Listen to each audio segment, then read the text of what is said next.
Let's start on the meeting. Okay. Auzubillahi minash shaitanir rajim. Bismillahir Rahmanir Rahim. I'll share my admit. We are taking care of the admission. Share the screen. Okay. So inshallah, I'll go ahead and start the meeting. Alhamdulillah, wa salatu wa salam, Sayyidina Muhammad wa alayhi wa sallam. Rabbi shrah sadri wa yassir li amri wa ahlul uqdati min lisani yafqahu qawli. Bismillahir Rahmanir Rahim. Assalamu alaikum wa rahmatullah. My name is Muhammad Aslam. I'm moderating this meeting. We welcome everyone to this lecture series, Save Democracy in India. The vision of the Save Democracy in India lecture series is we'd like to educate and empower those of us who have deep concerns regarding these trends, but don't understand the dynamics at play and don't find a way to contribute to preserving the democracy and the rule of law. This lecture series will invite prominent activists, academics, journalists, writers, to educate us regarding challenges and threats to the citizen rights, rule of law, and constitutionality in the Republic of India. As a member of the proud Indian diaspora, we have been dismayed by India being pushed towards becoming an increasingly majoritarian state wherein minorities are delegated to the second-class citizen. I've been living here 40 years in US. The India which I left was not the same and has changed so much, and minorities are at risk of being pushed out of the country, basically. Again, to remind, the main purpose of this series is to educate and empower all Muslims to preserve their democracy with Allah's help. This speaker series is a joint effort by several organizations: Flint Muslim Community, CAPI, Aspire, and Justice for All. These organizations are working very hard to defeat the Hindutva ideology. There is a cancer that is spreading India rapidly. So with this, the meeting agenda, I think, Brother Shudad, can you share meeting agenda somehow? I'm not seeing the share button on my screen here. Basically, I'll be just going over, introduce the topic, and I'll introduce the speakers, and I'll just want to go over the meeting rules for 1 second. And these rules are very important. And to have a meeting, a productive meeting and good discussions, and also the the timeline I have laid out just to finish off within 1 hour time. We said we're going to start on the time, and we did it. And also we'd like to make sure we end on time also, that is sharply by 12 o'clock, then my meeting should end. And my humble request to all the participants is to put your speakerphone on mute, otherwise Shuja will take care of it. And Shuja will be moderating the questions. He'll send the sequence and then we'll deal with us. And during Q&A, I request the audience to be brief in your statement. And I ask your forgiveness in advance if I must intervene to make sure we are having, if I intervene and interrupt you for any reason, and so it's not that I'm trying to be rude, but just to be, make sure that I have. I'm trying to control the meeting so that we finish on time and also have a good productive discussion, inshallah. Okay. So with that, I think just give me 1 second here.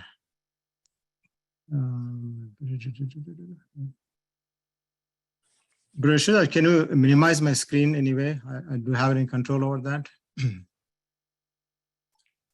Okay, that's good. Okay, just keep it that way. That would be helpful. And the first speaker for our meeting is the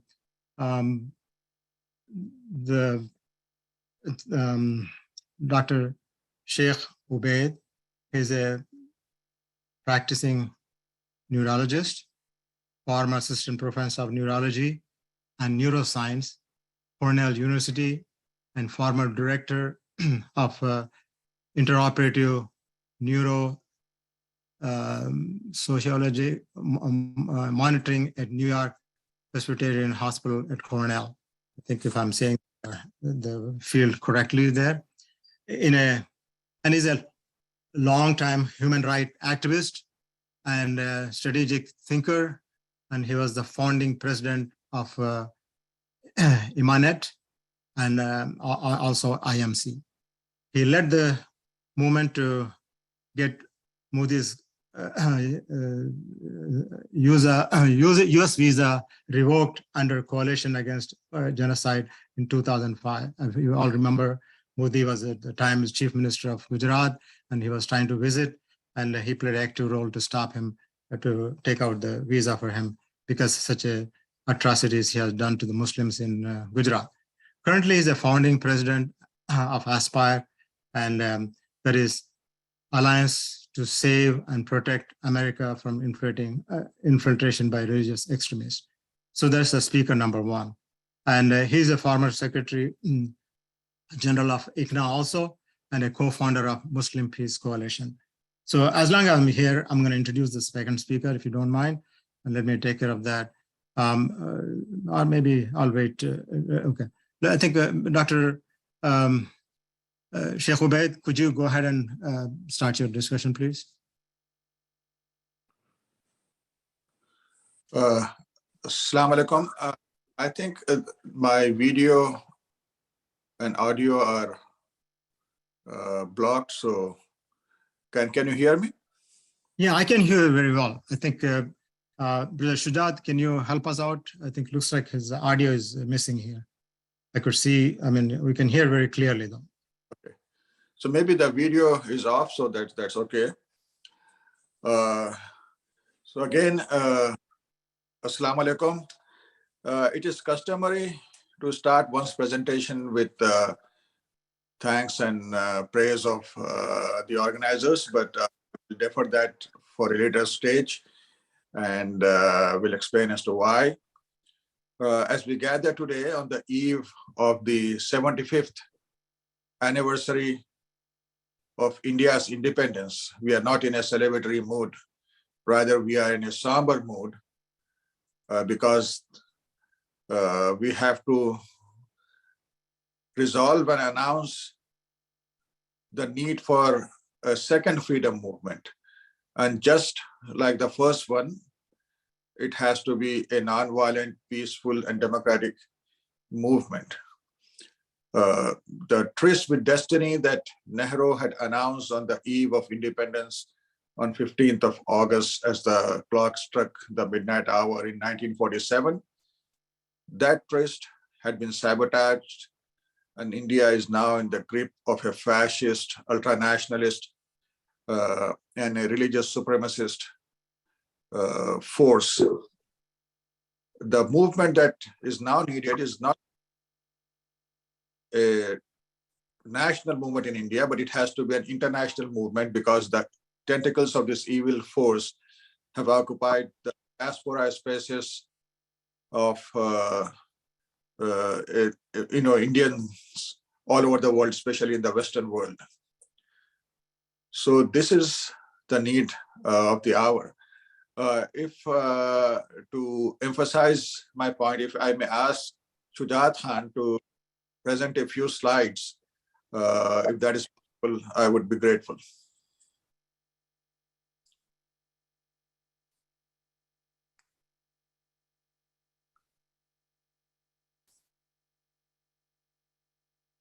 Shujat? Yes, go ahead. Yeah, so HTTPS. Yes, can you hear me, Somay? Yeah, I can hear you. I think he's looking for presentation slides from your, from. Yeah.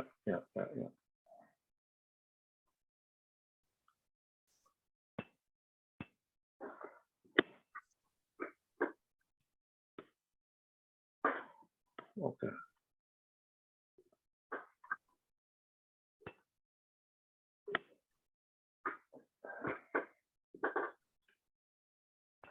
Yeah, we're having some technical difficulties, especially on YouTube as well.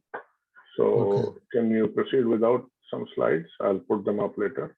Okay, so no problem. Can you see the video of the speakers, or you cannot?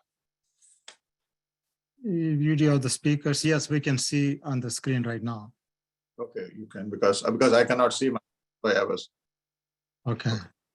Now you can, your face is also showing up on the screen. Yes, go ahead. Okay, so we are talking about India under occupation by an evil fascist ultranationalist movement. So who are the victims? The victims are all Indians, the whole of India. But the primary victims are the 220 million Muslims of India, a population which is second to only Indonesia when it comes to Muslims.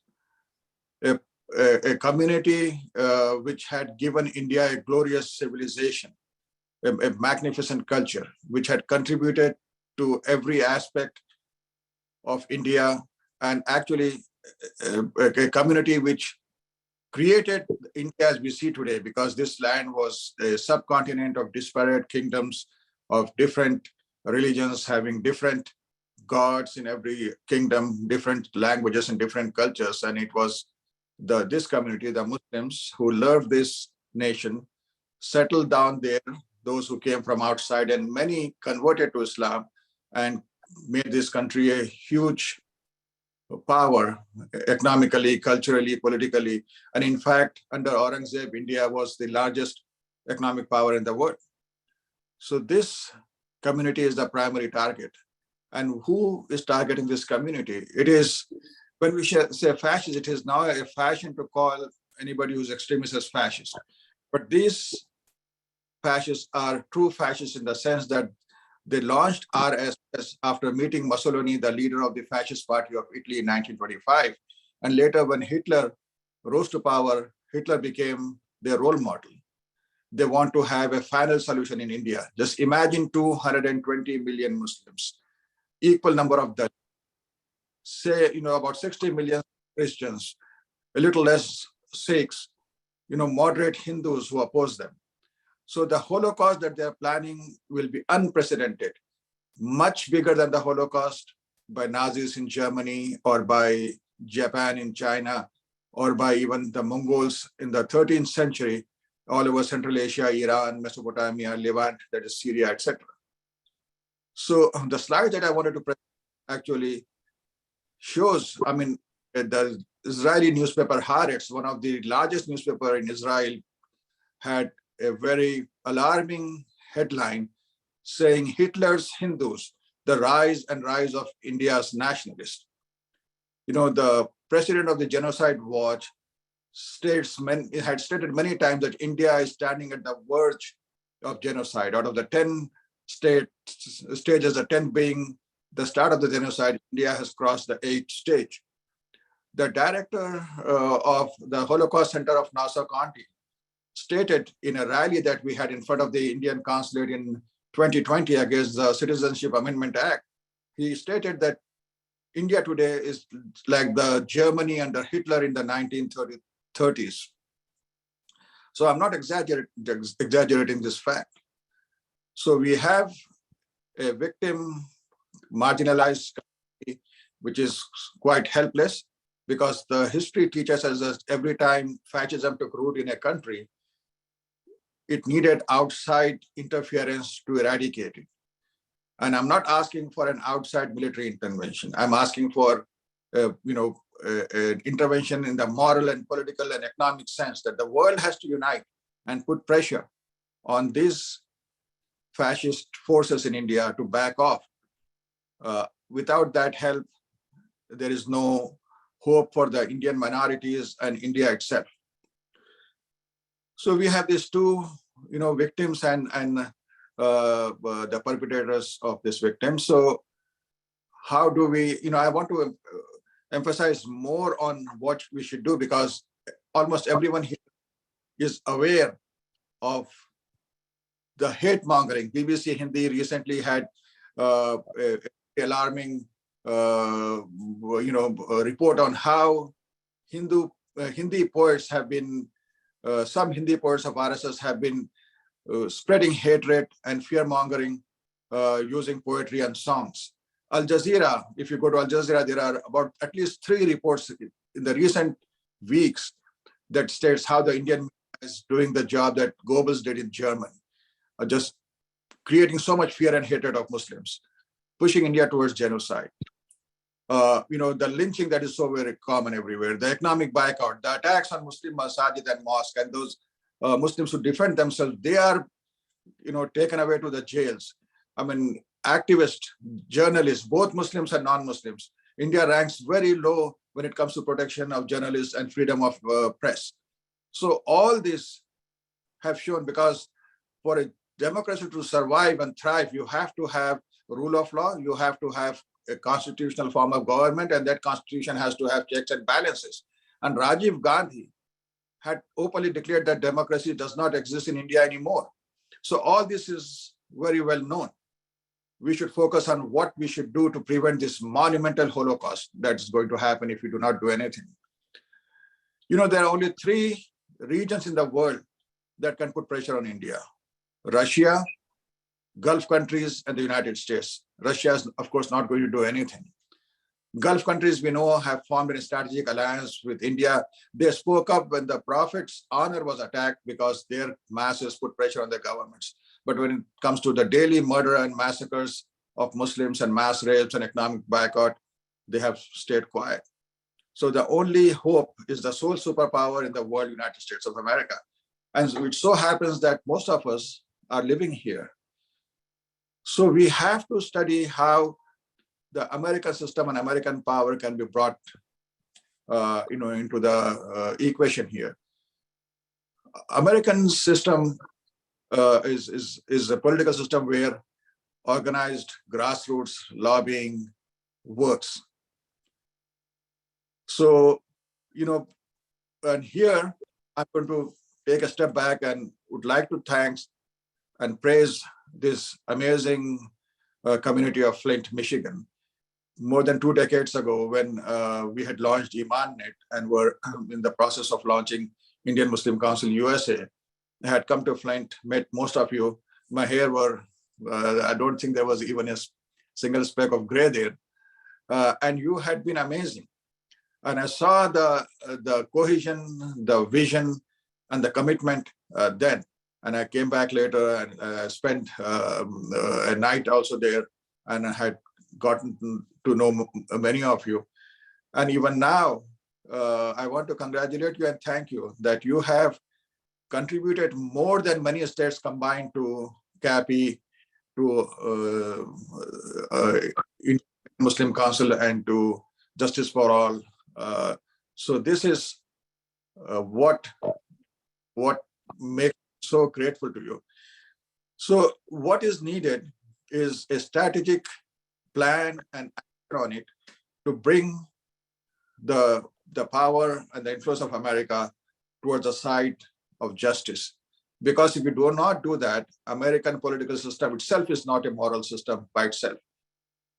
Most politicians do not care for moral values. They care to be re-elected, and they care to see how much you can help in the re-election campaign, how much money you can give them, or how many votes you can give them. So remember, there is an opposition side also, very evil, very cunning, much more cunning and evil than Nazis, because Nazis were stupid when you compare to RSS. And RSS has been working for decades in America in a very methodical way, just like they took over India by infiltrating the Indian education system, Indian judiciary, Indian bureaucracy, Indian law enforcement. So they had a plan for America also. They took over the temples, most of the temples, by volunteering there, while most moderate Hindus had no time to go to the temples and teach their children. The RSS volunteers worked there. Then they, as many of us as physicians from India know, then they occupied the Indian professional spaces, the physics organizations, the engineering associations, the hotel owners associations.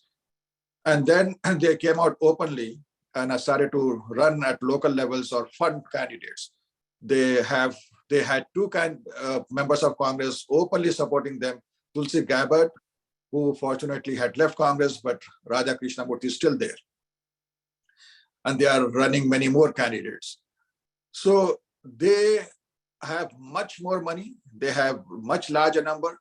They are much more committed. Only 5% of Indian Muslims are active in advocacy. So we cannot fight them. So remember what happened when the pandemic of COVID started. We tried different things, right? We tried hydroxychloroquine, and many people died just because of it. We saw how many, being in New York, the number of casualties, etc. But we did not stick to that failed, strategy and failed tactics. We went on to find the real treatment, the real containment, and we changed our strategy. But if you look at the last 10 years, the HSS, which is the front for RSS, have multiplied many times. Their chapters have multiplied many times. Hindu America Foundation, which was launched years after Indian Muslim Council was launched, after we got the Modi's visa revoked under Coalition Against Genocide, they launched Hindu America Foundation, and look where it stands today. Similarly, their Hindu Student Council, the VHPA America, several years ago, when we had a resolution in the Congress, more than 40 members of Congress signed on to it. Today, Ilhan Umar had introduced a resolution, not even 10 people have signed on as co-sponsors. So we are going backwards, and we keep doing the same thing again and again. Working in Washington, DC, when we do not have the number of votes or money, is a waste of resources and waste of time, waste of precious resources of the community, because the money that comes does not grow in the living rooms of or the backyards of the Indian Muslim associations. We take this money from, and if we keep spending it doing webinars and this kind of fake hearings in Washington DC, because I call them fake hearings because they are not official, fake briefings, because they are not official hearings. No member of Congress comes, maybe once or twice. Free lower staff comes just to get free pizza and free coffee, and nothing happens. Whereas Hindutva keeps on growing. So the only way to counter it is we cannot get millions and millions of Muslims from India or other places to come here. We cannot print dollars in our bedrooms. We have to form coalitions. We defeated Modi when he was trying to come here through a broad-based coalition. The coalition has to be more than the Indian coalition. The coalition has to be a real coalition. You cannot have, just to show people to raise money, 10 names of coalitions of two people each.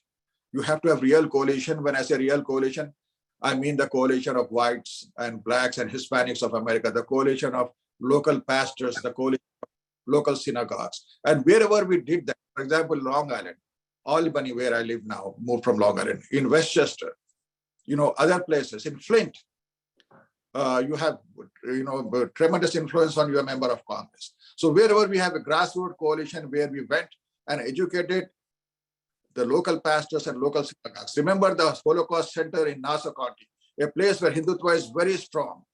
They came out and said, guys, they're just like the Germany of 1930s. So if we do that, just imagine which member of Congress, if there is a local coalition of your pastors and rabbis and you and Sikhs and Dalits and Christians and Hindus, go and meet them and show them the article from Haaretz saying that these are Hitler's Hindus,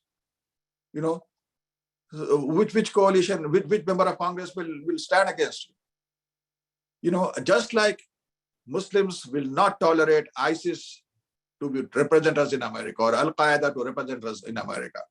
Similarly, we should demand that interfaith circles, the members of RSS do not represent Hindus. Moderate Hindus should come in. Whereas right now, not only the political circles, but even the interfaith circle is being infiltrated by RSS. The human rights places are being infiltrated by RSS. In Council on Foreign Relations, where I attend monthly meetings, Hindutva people were there, Hindu America Foundation was there, and I had to have, ignoring the decorum, had to have heated discussions to prove who they were.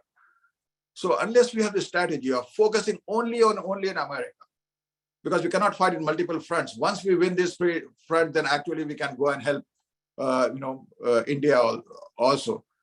Winning here will help India the most. And then building coalitions. That's the only thing that we should focus on, instead of just doing this, fluffy things in Washington, D.C. Then we stand a chance. And then at the same time, when I say build coalition, the Muslim community has to be an integral part of it. Hindutva fascism is the fastest growing Islamophobic group in the US. For 10 to 12 years, you can ask the presidents of CARE or ICNA or ISNA, continuously and constantly have been writing to them that this is the real threat. Because every year, 150,000 Indians come to America. And out of that, 80% of them are hardcore RSS supporters. And these are highly educated force that is coming to America every year. And they have California, when they try to change the syllabus and take out all positive references to Islam and Muslims in the textbook, they wanted to teach American kids, our American kids, hatred of Islam the way they did it in India. Luckily, different groups came together and stopped it. That shows again that if we have to fight it, not only do we have to have coalition, but we have to have a coordination and cooperation between different groups. Just like we have the right and the duty to criticize Muslim leadership in India or Muslim parties, whether it be Majlis or Jamiatul Ulama, we should have the right and the duty to criticize Muslims organizations if they are not doing the job. That should not be, and we should be politically mature to take that criticism in the right spirit and then form a strong, structure that we have, a strong structure, a strong coalition, and a well thought out strategic plan. And then we can fight and we can win, because it is much more easier than the Palestinian people, because our struggle is not such an uphill struggle. Sheikh Ubaid, we have a couple more minutes left, please. Okay. I will wind up. Just like when we were launching, when Rohingya genocide was about to take place, for 4 or 5 years, I had been writing to national Muslim associations and organizations. Then I realized that their plates were full and they cannot take care of Burma. So I convinced Abdul Malik Mujahid. It took me 6 months to launch Burma Task Force, the way he had led Bosnia Task Force. And when we launched Burma Task Force, we had an uphill battle because Aung San Suu Kyi, remember, was the darling of the West. Obama brought her in the White House. We could not go anywhere. So we started educating the clergy, formed an interfaith coalition, took Nobel laureates with us, had meetings where Nobel laureates spoke, and slowly and steadily we reached a position where we have unanimous resolutions against Burma, even when Aung San Suu Kyi was not in jail and was still ruling. So that is the strategy that is needed. Because if we do not have that right strategy, then remember what is at stake: a monumental genocide, a Holocaust that the world has never seen, 220 million Muslims marked for destruction. If you go to Spain, you do not see a single grave of Muslims. And RSS has clearly said that we have studied Spain and we want to make India into another Spain. Just as in Spain, the Muslim civilization was a glorious one. We ruled Spain for 700 years. The same thing comes to India. And they say that it was done in Spain, and we should not let that happen. With that, once again, I thank you for this opportunity.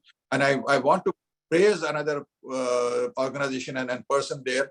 After Masood Rabbhai passed away, the way Shujaat has handled CAPI and the way your company has supported that association that took root in Michigan and is working all over the country, and in question and answers, I can elaborate on what Aspire and CAPI have done in the last couple of years and why there was a need to it. I had kept it more general about what every city must do to fight the pending genocide and marginalize Hindutva in the US.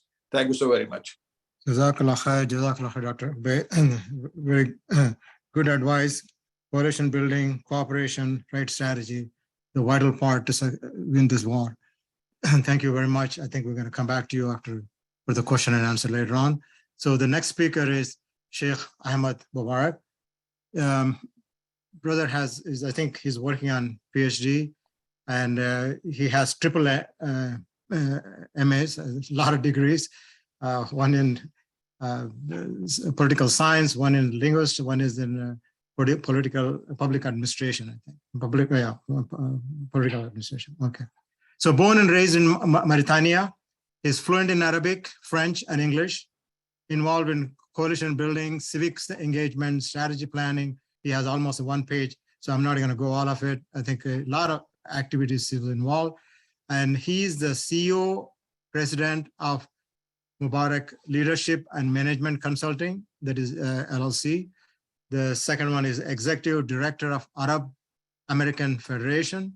And also currently he's serving as a consultant and executive director of the CAPI, Coalition of Americans for Pluralism in India. So CAPI, the one Shujat Khan is leading it.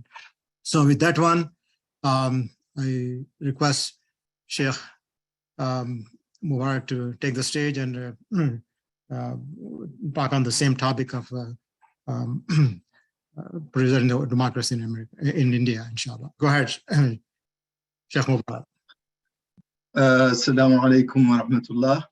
Wa alaikum assalam. As the MC introduced me, my name is Sheikh Ahmed Mubarak, born and raised in Mauritania, before going to Maghreb Arab countries, Tunisia, Libya, and then to Egypt, and then to the United States.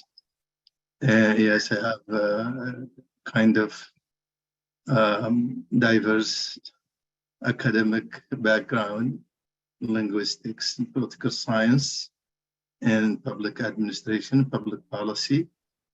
I served in the United States as the executive director of the Islamic Leadership Council of New York, the Metropolitan New York, for 5 years or so. And I am now the president of, since 2017, of a consulting agency called Mubarak Leadership and Management Consulting, and basically with some kind of focus on strategic leadership for public administration, for people who want to navigate the American public system, public administration, public policy system. Ahmed, sorry to interrupt. We can't see your video. Can you turn the video on if possible, so the audience can see the video? I see. Okay. Thank you.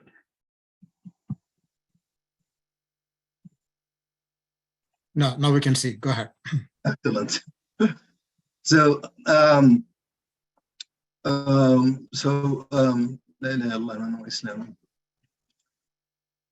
what it seems that I have to say the same kind of things that I just mentioned in Arabic, so my time must be limited because I have to do that.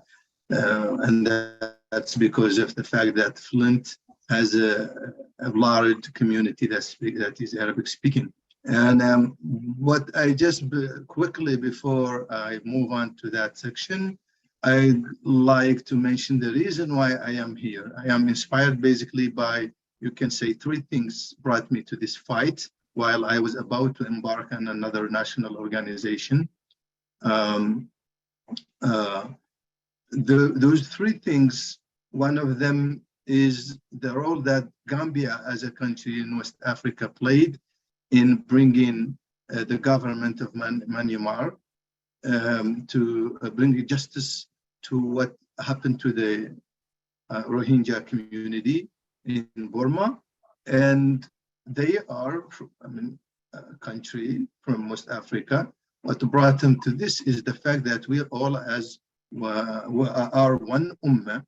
And if there is any pain in the body, the rest of the body, as the hadith mentions or stated, will feel that, will respond in fever and pain, and will have the same kind of feeling. The second thing is the way Dr. Sheikh Obaid used to help me here working on the Muslim issues, especially in the fight against Islamophobes in the era of Trump. And that was very inspiring. And the moment he wanted me to join this fight, I was eager to join. And the third thing is the fact that when I joined, I found CAPI.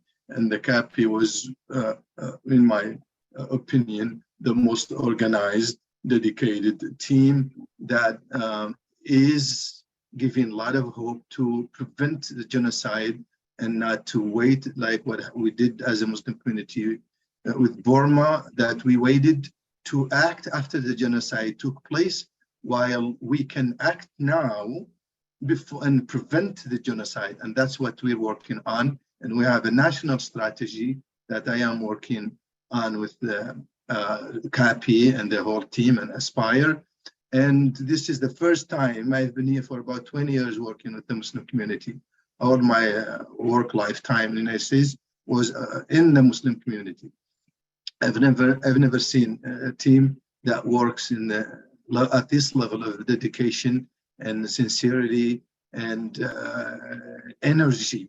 It's a team. It's really a team with, you can say, there is no hierarchy. There is no somebody who's the leader, somebody who's a follower. They're all leaders and they're all followers. Whenever there's anything that needs to be taken care of, whoever is available to take care of it, takes care of it. That's good. So let me maybe switch and say Assalamu alaikum wa rahmatullahi ta'ala wa barakatuh, ikhwati al-kiram, fi medinati Flint.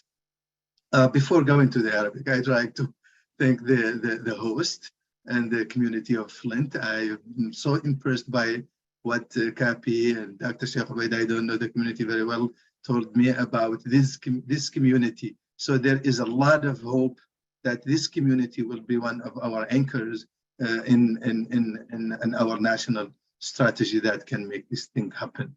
إذا أعود إلى الإخوة الكرام الناطقين باللغة العربية لأحدثكم عن نفسي. أنا اسمي الشيخ أحمد مبارك، مولود في موريتانيا وتعلمت في موريتانيا. طبعا كأي ابن من أبناء موريتانيا دخلت المدارس القرآنية أولا، ثم المدارس النظامية، ثم انتقلت إلى تونس فليبيا فمصر، ودرست في مصر وحصلت منها على دراساتي العليا في مجال اللسانيات ومجال العلوم السياسية. ومن ثم انتقلت إلى بوسطن في الولايات المتحدة وحصلت على دراسة الماجستير في الإدارة العامة. ومن ثم بعد سنوات قليلة سجلت في مرحلة الدكتوراه في مجال الإدارة العامة والسياسات العامة. ما جعلني أنضم لهذا العمل الدعوي من ناحية والنضالي من ناحية أخرى هو أمور ثلاثة. أحدها الدكتور شيخ عبيد، هو زميل كان يساعدنا في العمل الإسلامي والمدني بنيويورك، لأنني كنت المدير التنفيذية لمجلس شورى نيويورك، وقد كان شخصا ذا بالطريقة التي ساعدنا بها، وهو له أشغاله الكثيرة.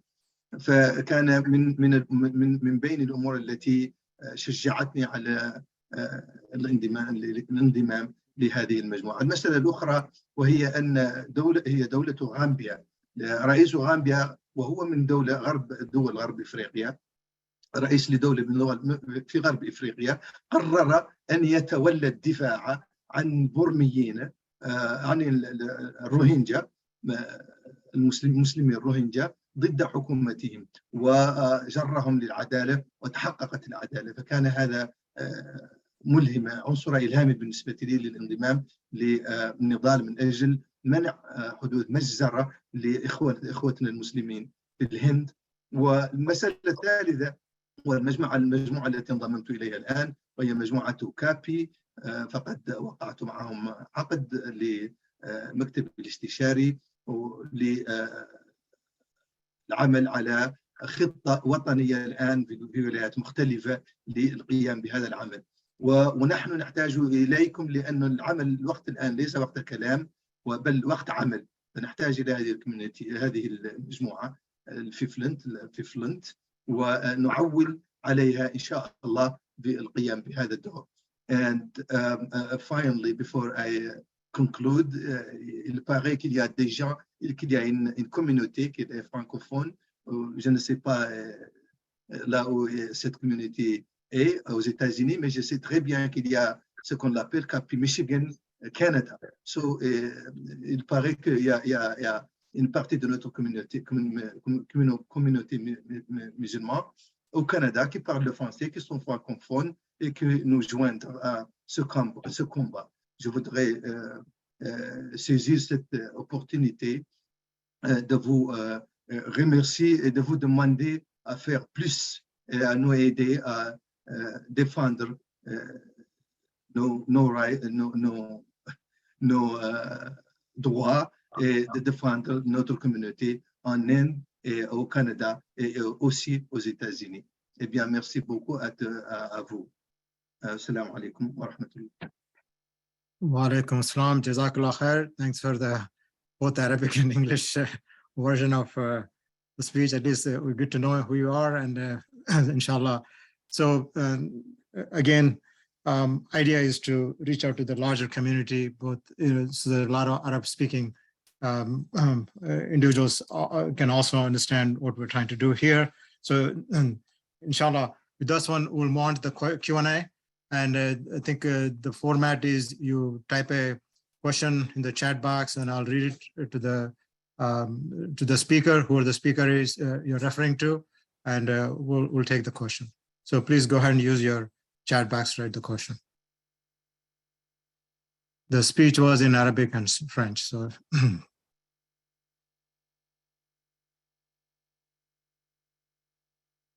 So I'm looking at the chat box. If there's anything there, please direct the question to the speaker, whoever the speaker you want to refer to, Dr. Ubaid or Mubarak.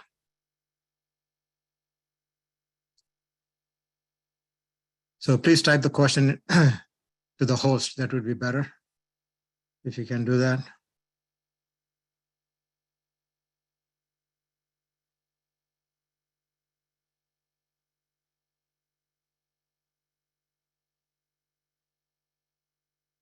Shujat Khan, I'm not seeing anything as far as the questions goes. I don't know if you are noticing anything there.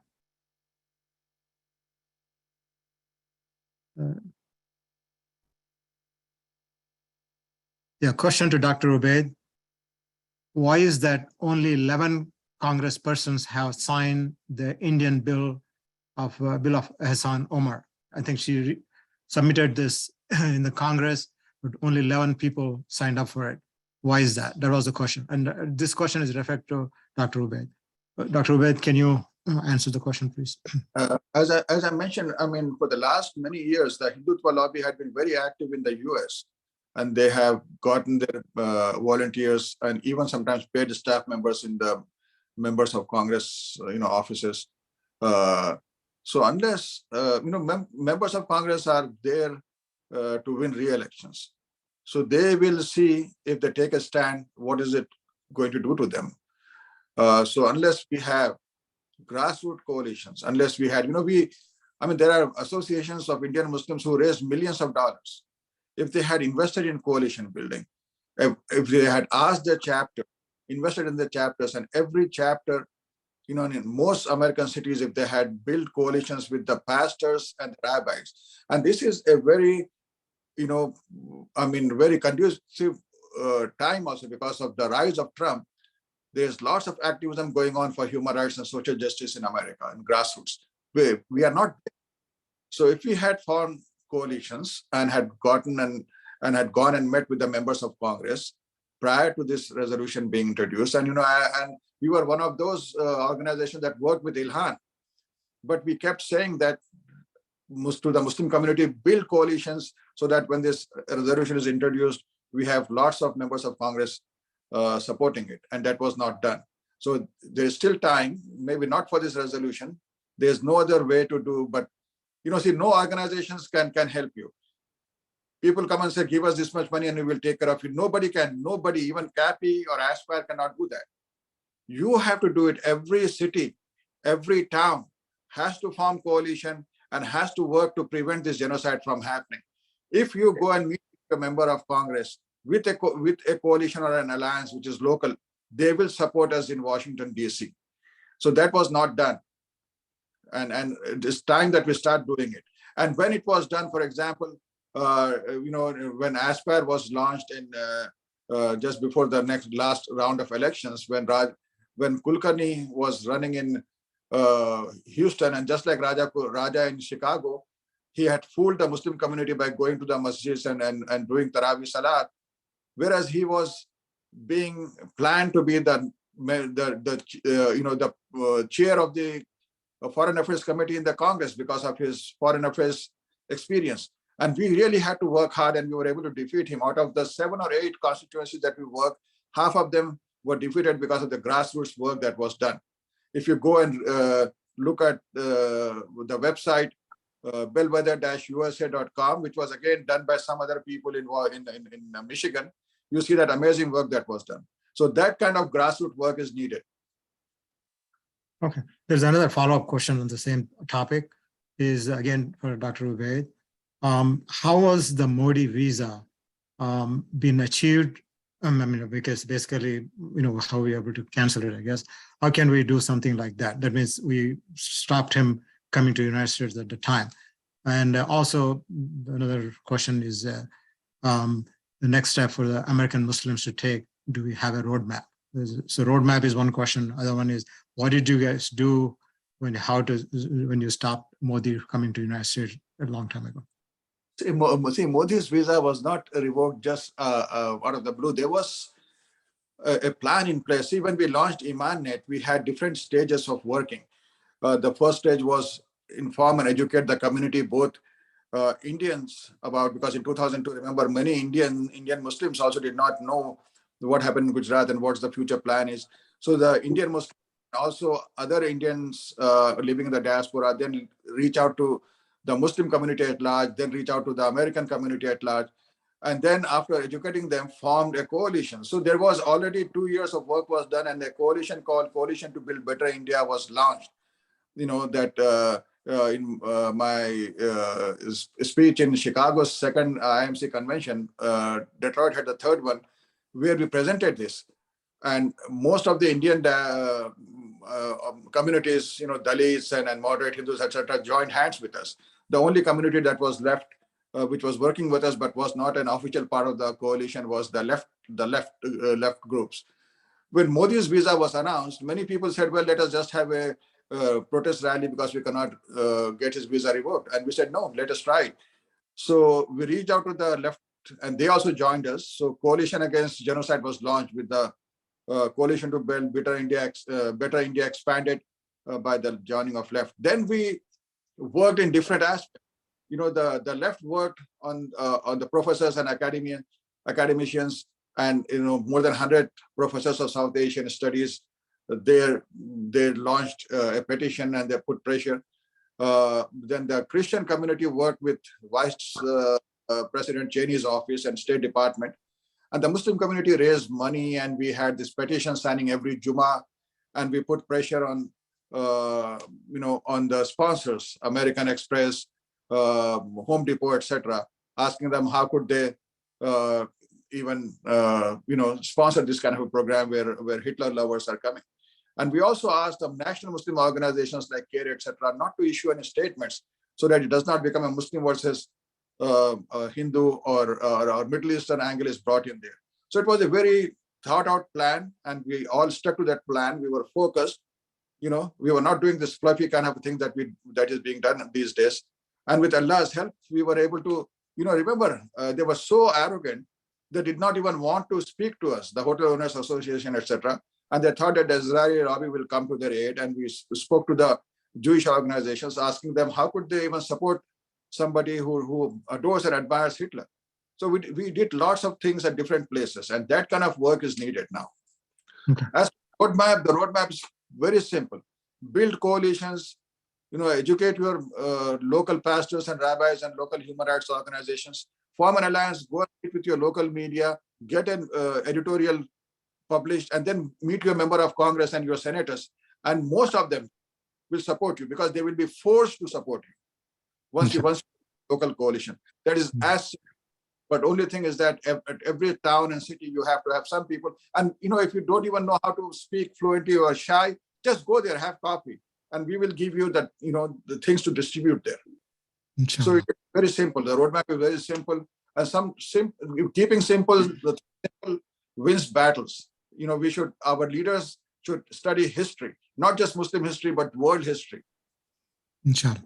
Jazakallah khair. I think that kind of you answered one of the question for focus on now and near future. That kind of sets a roadmap. I think that you answered the question already.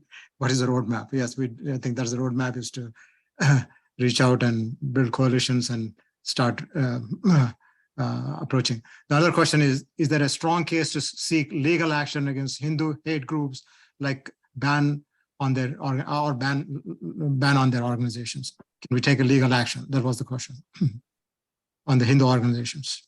That is to you, Sheikh Ubay. So that is part of the comprehensive strategy, right? So there has to be another aspect, which thanks for asking this question. See, there has to be three things going on in every city. One is alliance building, as said, and alliance building also, when I just mentioned the media, because you have to have media work, build relations with the media. Another aspect is you have to gather data about, who are there in every city, who are running for school boards and library boards, and who are running for Congress and local state legislators. And similarly, what kind of activities they are doing. So that data collection is going on, and and soon, hopefully, you will soon hear some good news for legal and political actions. But we have to have hard data, which has to come from grassroots again. Okay, so this question is to Sheikh Mubarak. How can we educate Arabic and French-speaking diaspora to have a buy-in into this struggle for Muslims in India? Sheikh Ahmed, there's also a question in Arabic. I read that a it. brother posted. Yeah, you read it? Okay, please Yes. read that out loud, and maybe you can answer that back in Arabic and translate to English. Yes. The question in English is how to educate both the Arabic speaking and the French speaking maybe communities, or let's say other communities who are not English speaking communities or Urdu speaking communities.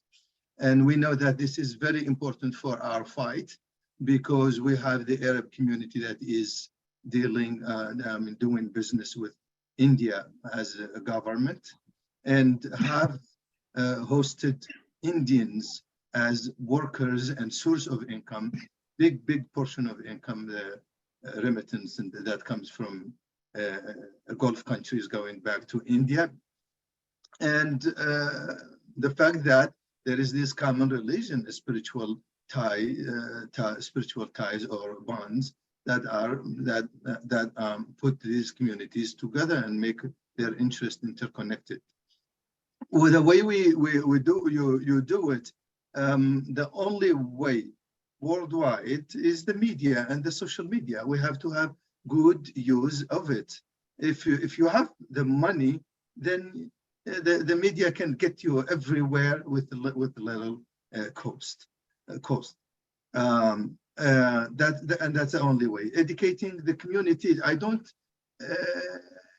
I cannot rely on in any way on the Arab world or the French-speaking Muslims or even non-Muslims who would like to help. If we can help ourselves here in the United States as Americans, because we have other communities who are not Muslim, who are willing. Here in Westchester, we worked with this Westchester coalition against Islamophobia. And that's basically all our activities. They did it basically. There are non-Muslim, most of them are retired, for Jews and Christians and atheists, and they did the job because they have a better argument when we meet with public officials. Wherever we go, we have these people with us. They're our face basically, because if you come only you, it becomes something personal and something that doesn't impact the whole American society.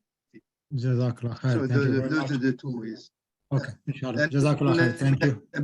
بالنسبة لسؤال صاحب اللغة العربية, I was going to answer the one who was asked Okay, the question in there are Arabic. 3 more questions out there if you can. If I can do it very quickly. Yeah, go ahead, please. Yes, إن شاء الله.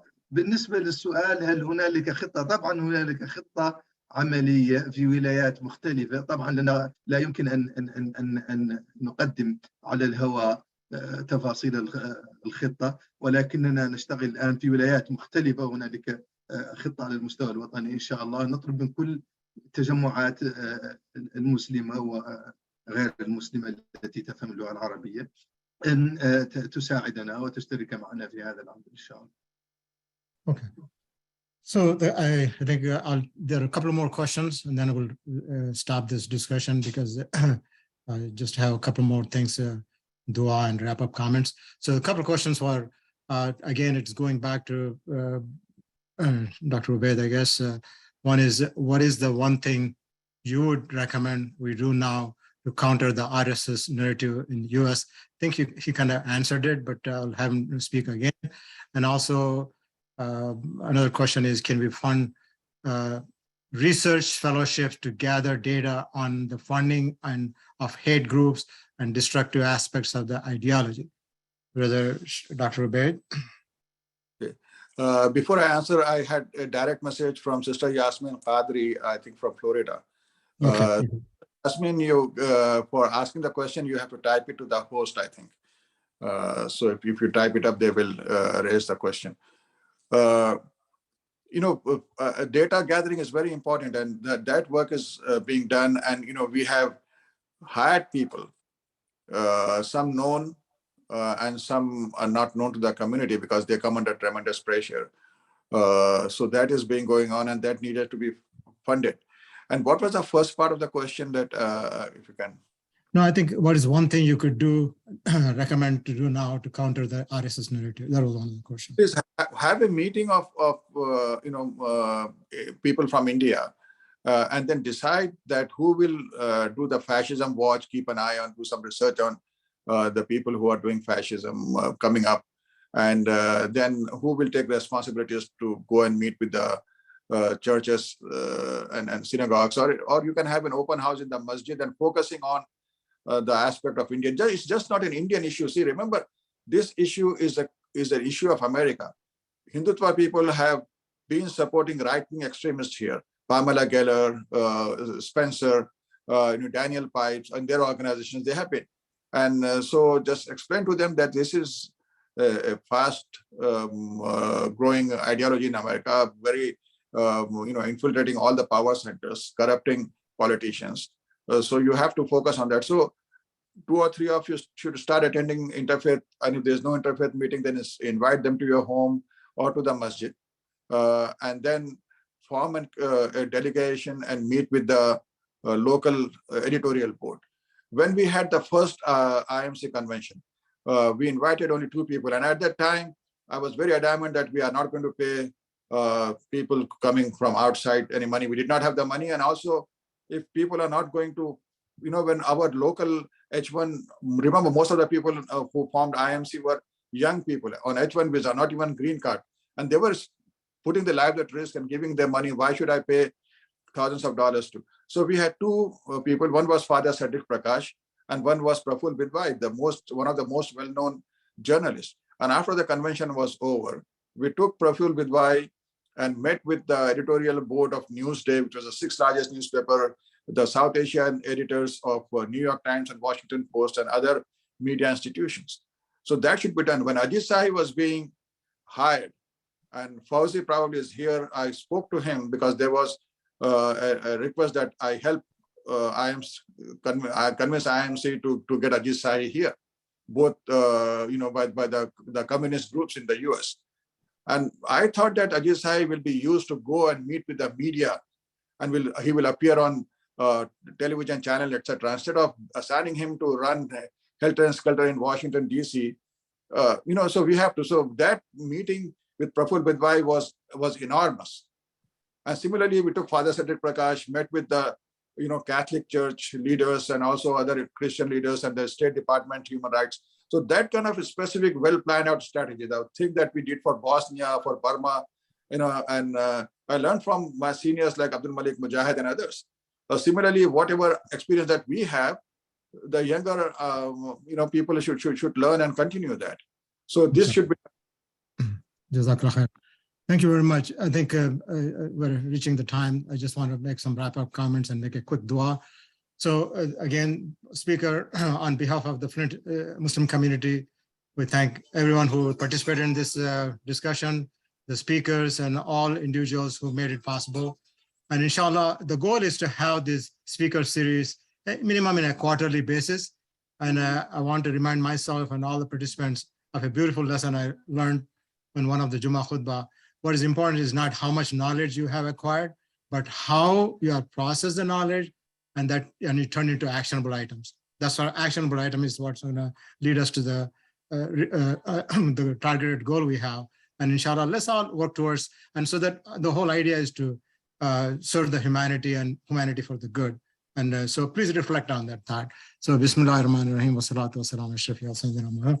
O Allah, unite our hearts to fight for justice and a rule of law and preserve the democracy in India and the rest of the Muslim world and prevent us from being potential victims of the genocide. Give us, O Allah, give us the strength, steadfastness, wisdom, courage, and fight this aggression and injustice. O Allah, lift the veils from the eyes of those who have been deceived into seeing Islam as something bad because of the ignorance and the media stereotype. O Allah, make us firm in our commitment to fight and preserve the human dignity and protection and equal rights. O Allah, all of our brothers and sisters who are suffering for your sake through the torture, violence in jails around the world, please forgive their sins and grant them the paradise. O Allah, being all human closer to you, bring all human beings closer to you and to each other. Please do not make us Muslims the test for them with our misrepresentation of Islam and because of our bad behavior. O Allah, send peace and blessings into Muhammad Sallallahu Alaihi Wasallam and his family, his companions, and all those who follow his footsteps until the day of judgment. Thank you